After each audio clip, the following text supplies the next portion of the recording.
Using the Apple gift card to buy COD points. In today's video, I'm going to teach you how to use Apple gift card to buy COD points.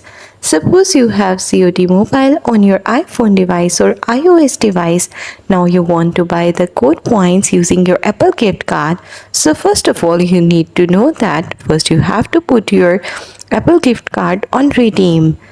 So first you have to go to your Apple account, and in the App Store you will see your profile.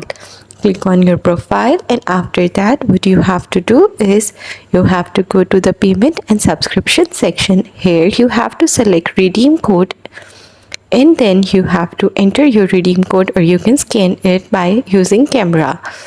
After doing all of that, your card will be redeemed, and now you have a money in your Apple account.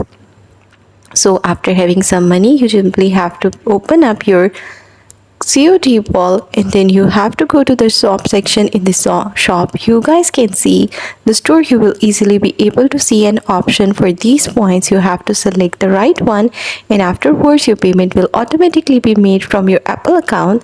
That's pretty much easy. That's how you will be able to buy COD points with Apple gift card. Thanks for watching. Don't forget to like and subscribe.